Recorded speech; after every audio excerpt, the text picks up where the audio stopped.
Om Swastiastu, salam sejahtera bagi kita semua.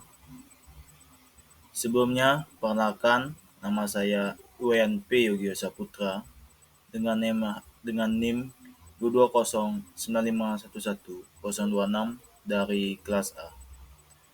Pada kesempatan ini, saya akan menjelaskan tentang salah satu bakteri yang sering menyebabkan penyakit di masyarakat, yaitu bakteri tetanus. Video ini saya buat untuk memenuhi tugas saya pada ilmu penyakit bakteri dan jamur di Fakultas Kedokteran Hewan Universitas Udayana. Sebelum itu, saya akan menjelaskan sedikit tentang latar belakang mengapa saya memilih bakteri ini. Tetanus atau lockjaw merupakan sebuah penyakit akut yang menyerang susunan saraf pusat yang disebabkan oleh racun tetanus plasmin yang dihasilkan oleh Clostridium tetani. Penyakit ini timbul jika kuman tetanus masuk ke dalam tubuh melalui luka, gigitan serangga, infeksi gigi, infeksi telinga, bekas suntikan, dan pemotongan tali pusar. Toksin tetanus memblok ataupun menghambat neurotransmitter pada sistem saraf pusat, yang menghasilkan kekakuan dan spasme yang merupakan tipe dari tetanus. Sampai saat ini, tetanus masih dianggap sebagai masalah kesehatan masyarakat yang signifikan, terutama pada negara-negara yang sedang berkembang. Oleh karena itu, akses program imunisasi yang buruk ditambah lagi dengan penata laksana tetanus yang modern membutuhkan fasilitas intensive care unit atau ICU yang sangat jarang tersedia pada sebagian besar populasi yang menderita tetanus yang berat. Pada negara berkembang sendiri, mortalitas tetanus melebihi 50%. Kematian utamanya terjadi karena kegagalan respirasi akut. Yang kedua itu tentang pembahasannya. Seperti yang sudah saya bilang tadi, tetanus atau lockjaw merupakan penyakit akut yang menyerang susunan saraf pusat yang disebabkan oleh racun tetanus palmin yang dihasilkan oleh Clostridium tetani. Nah, kemudian penyakit ini timbul jika kuman tetanus tersebut masuk ke dalam tubuh melalui luka gigitan serangga, infeksi gigi, infeksi telinga, bekas suntikan, dan pemotongan tali pusat. Di bawah kondisi anaerobik seperti luka kotor dan nekrotik, Bacillus ini di mana-mana dapat memproduksi tetanus plasmin yang merupakan neurotoksin uh, poten. Dalam tubuh, kuman ini akan berkembang biak dan menghasilkan exotoksin, antara lain tetanus plasmin yang secara umum menyebabkan kekakuan spasme dari otot legaris. Toksin tetanus memblok ataupun menghambat neurotransmitter pada sistem saraf pusat yang menghasilkan kekakuan dan spasme yang merupakan tipe dari tetanus. Diagnosa tetanus sendiri tidak perlu konfirmasi dari tes laboratorium. Untuk WHO telah mendefinisikan diagnosa tetanus pada orang dewasa harus meliputi lebih dari satu gejala yang mengikuti, yaitu trismus, yaitu ketidakmampuan membuka mulut, atau spasme, yaitu pada otot wajah, ataupun nyeri pada saat kontraksi otot. Bagaimanapun, definisi ini harus memerlukan riwayat luka. Tetanus mungkin terjadi pada pasien yang tidak terdapat luka yang spesifik. Untuk morfologi dari bakteri Clostridium tetani yang memiliki bentuk merupakan berbentuk batang atau bisa disebut bacillus yang ramping dengan ciri khas penampakan stick drum karena adanya spora. Untuk ukuran sendiri, ukuran Clostridium tetani sekitar 4-8 mikrometer kali 0,5 mikrometer. Untuk susunan sel, Clostridium tetani tersusun sendiri-sendiri, berpasangan atau dalam rantai pendek. Mereka adalah organisme pleomorfik. Untuk motilitas, Clostridium tetani adalah bakteri motil. Untuk flagela, Clostridium tetani adalah bakteri berflagela dengan susunan flagela pericillate. Untuk sporanya bulat, terminal, dan mengembung terdapat pada C. tetani yang memberikan bakteri penampilan berbentuk stick drum yang khas ketika diperiksa di bawah mikroskop. Untuk kapsulnya, Clostridium tetani adalah bakteri berkapsul. Kapsul dengan mudah diperlihatkan menggunakan sediaan tinta India, tampak sebagai lingkaran cahaya bening dengan latar belakang gelap. Untuk reaksi pewarnaan gram, Clostridium tetani adalah bakteri gram negatif. Gram positif, mohon maaf.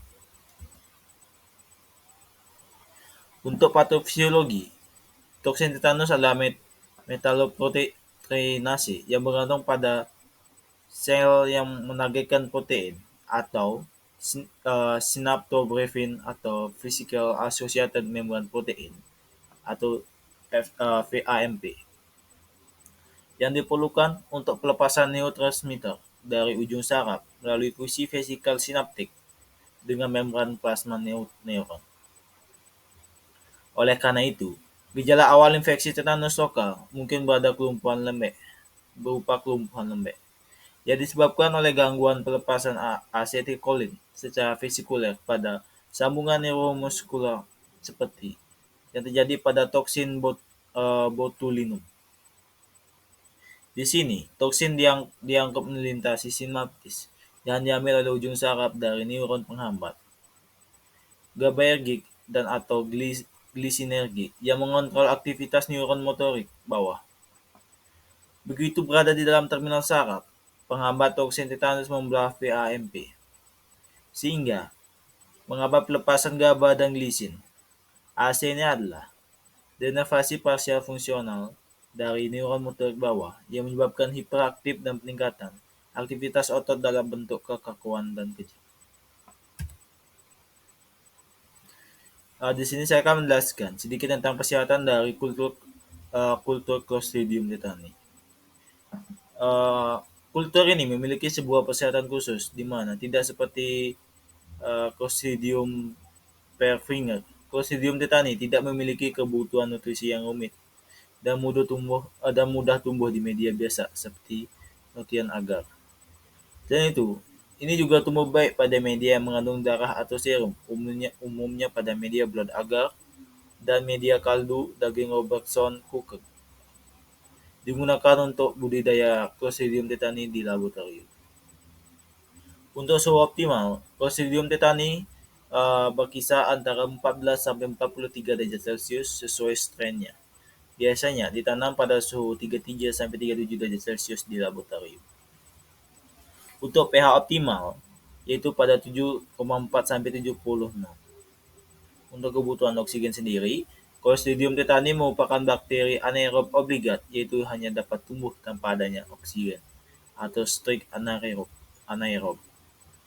Untuk media kultur yang digunakan untuk budaya Clostridium tetani dalam laboratorium bermacam-macam, dan yang paling umum digunakan adalah media agar domba dan media CMB. Media lainnya yang bisa digunakan adalah sebagai berikut. Pertama ada media nutrisi agar atau NA, kemudian ada media agar darah kuda Kolombia, kemudian ada media makung keangga, kemudian ada media cair yaitu media nutrient broth, media TSB dan lain-lain. Untuk kultur bakteri pada media, untuk pada media agar darah domba dengan kandungan agar normal 1,5%, pertumbuhan Clostridium tetani tampak sebagai lapisan yang mengerumuni permukaan media. Dengan meningkatkan kandungan agar-agar dalam media menjadi 3%, mencegah koloni bakteri yang berkerumun dan muncul di medium, yang awalnya menunjukkan koloni alfa hemolitik diikuti oleh hemolisis beta yang disebabkan oleh aksi tetanolisin ataupun toksin hemolisin yang diproduksi oleh si tetani. Kemudian pada media kaldu daging yang dimasak Robertson, Clostridium tetani tumbuh dengan baik, menghasilkan kekeruhan dan daging tidak tercerna tetapi dapat berubah menjadi hitam, terutama jika inkubasi dalam waktu lama. Ini juga menghasilkan gas dan mengubah pH medium menjadi asam. Pada media kultur cair seperti kaldu kedelai triticase atau kaldu nutrien, Pertumbuhan bakteri terjadi sebagai kekeruhan pada media kaldu yang selanjutnya dianalisis morfologinya, yaitu di bawah mikroskop, reaksi Gram, uji biokimia, dan uji spesifik Clostridium tetani. Selain itu, teknik berbeda yang khusus untuk budaya mikroorganisme anaerobik digunakan untuk isolasi Clostridium tetani yang dikenal dengan sebagai depth agar cell culture, di mana spesimen diinokulasi dengan cara dikocok dalam media agar yang baru yang disiapkan sebelum mengeras. Koloni Clostridium tetani tampak seperti bola berbentuk bola berbulu bulat dengan diameter 1-3 mm berserabut dengan susunan radial pada medium. Di sini ada beberapa contoh dari kultur bakteri Clostridium tetani. Yang di sebelah kiri merupakan Clostridium tetani, culture on Cephaloid agar medium, containing 3% agar. Kemudian yang di sebelah kanan yaitu Clostridium tetani, culture on Cephaloid agar medium, containing 1,5% agar, suam. Untuk pengobatan sendiri, pengobatan tetanus didasarkan pada pembersihan luka dan pemberantasan antibiotik Clostridium tetani. Misal dengan metronidazole intravena 500 mg 3 kali sehari atau penisilin 100.000 sampai 200 IU per kilogram per hari. Perawatan dilanjutkan selama 7 sampai 10 hari. Ada gagasan bahwa seorang harus menghindari penisilin karena kemungkinan penghambatan reseptor GABA yang dapat meningkatkan kekakuan otot tampaknya tidak didukung oleh penelitian yang jelas. Antitoksin tetanus diberikan 1 kali secara intramuskular dengan dosis 500 IU, 3000 IU atau yang lebih tinggi yang telah digunakan. Namun, masih diperdebatkan apakah dosis yang lebih tinggi lebih efektif. Antitoksin diberikan untuk menonaktifkan toksin tetanus bebas. Toksin yang telah diserap ke terminal saraf mungkin tidak tersedia untuk antitoksin. Untuk pemberian antitoksin intratekal, misalnya melalui fungsi lumbal, dapat menonaktifkan toksin tetanus selama transsinaptiknya. Sebuah meta-analisis menunjukkan bahwa pemberian intratekal lebih unggul daripada rute intramuskular dalam hal kelangsungan hidup, karena kekebalan mungkin tidak berkembang setelah serangan tetanus. Vaksinasi termasuk dalam pengobatannya. Untuk kesimpulan sendiri, bisa dibilang tetanus atau logjam merupakan penyakit akut yang menyerang susunan saraf pusat yang disebabkan oleh racun tetanus palmin yang dihasilkan oleh Clostridium tetani.